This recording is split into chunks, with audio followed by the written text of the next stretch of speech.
And welcome back to day 5 already. I'm good at counting. Of my road to 2300 on chess.com. Today I'm playing black and we'll see how to defeat the Queen's Gambit. Spoiler alert. My opponent plays the Queen's Gambit, and against the Queen's Gambit I played Rogozin defense. And in the last videos I always said like, yeah, my opening knowledge not so good, not so good. Rogozin is pretty much my best opening, so I hope this is good. Bishop f4 already a mistake.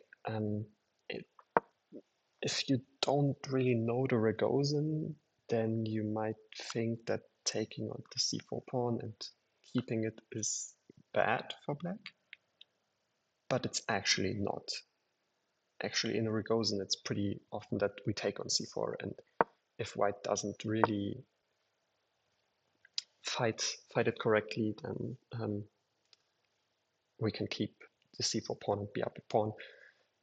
Main move is bishop g5, after which the main move in the Rogozin is castles. I take on c4, and white has to play e4. Otherwise, pretty much, if white doesn't go for e4, I'll pre-move b5 and be up a pawn. The thing is, after bishop f4, I can do the exact same thing, but even e4 is not possible because I can just take. Because if the bishop is on g5, my knight is pinned, and you're threatening e5. But bishop on f4 is literally doing nothing. So, and e3 is bad follow-up. As you can see, it's like already such a bad position because I'm just simply up a pawn. And what happens is that I keep my extra pawn. Bishop b7 defends the rook, so the a pawn is not pinned. I defend my b5 pawn again. He trades immediately, which is like really bad because now I have a good pawn chain and my bishop is open. And what pretty much follows is I trade down the pieces. Here my knight is attacked and pinned, so I defend my knight. And my plan is to just roll on the queen side and beat him. And yeah, and I'm unpinned. Then I'll trade knights. Now he has like some sort of mini attack on my king side, but I have the f8 square for my bishop, so G7, I can protect g7, unpin the g pawn because he was threatening bishop h6. Now he threatens some counterplay with d5, so I just trade down the bishop. Now I'm in an endgame. I want to trade the queens because, well, I'm up a pawn, so and the endgame will be pretty good for me. Yes, I don't have a pass pawn yet, but a5, a5, b4, c3, I will create one. Obviously not c3 now.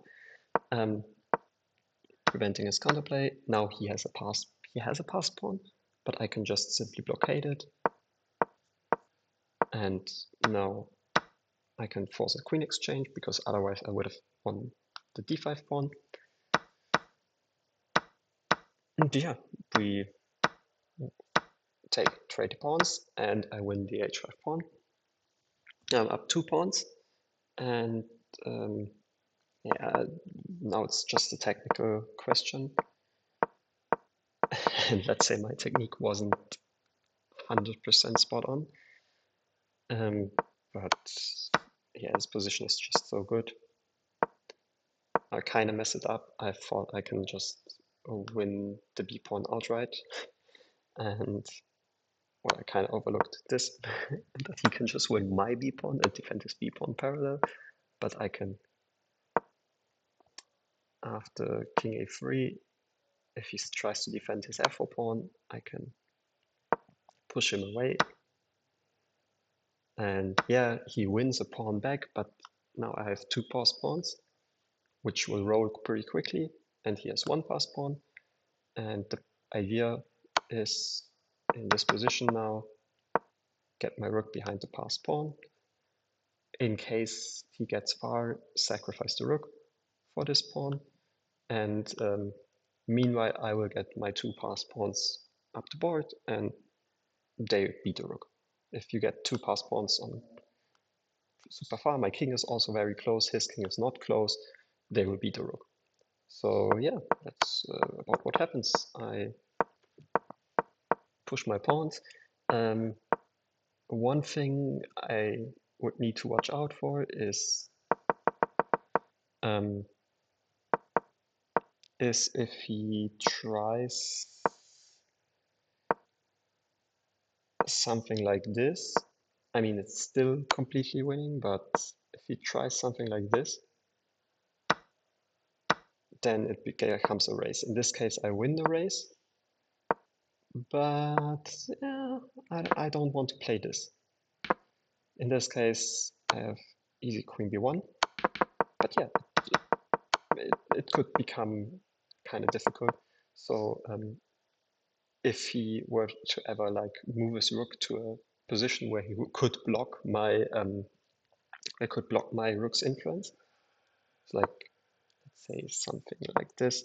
If he had do something stupid, if we had done something like this, and now here, and let's say I would have just sacked the rook immediately and not allowed him to locate here, because my two pawns are way too much to handle for this rook. Yeah, and then I won. Here is a nice moment. We talked yesterday about taking your time and winning positions. Although I only have 2.5 minutes, 2.5 minutes in such a position is like eternity. And here I just made sure that if I queen, he plays rook takes, I play queen g3 with a check, and his only option is to block with the rook, otherwise he loses a rook. And now I quickly check that here he doesn't get a queen, because I don't yes, it's still winning, but I don't want to play queen and rook against a queen, because could get annoying and you could blunder like a stalemate or something stupid. So I just kind of quickly took my time, and while I was taking my time, even before I could promote, he resigned. It was like, I took 15 seconds and he resigned. And yeah, that's the game. Kind of not so interesting game. Just one pawn out of the opening, and literally one out of the opening. Yeah, Rogozin. Rogozin, good. It's a very good opening. I like. Probably my favorite opening. I always laugh when people try d4 c4 against me and don't play Catalan. Yeah, leave any questions you have in the comments, and see you tomorrow. Bye bye.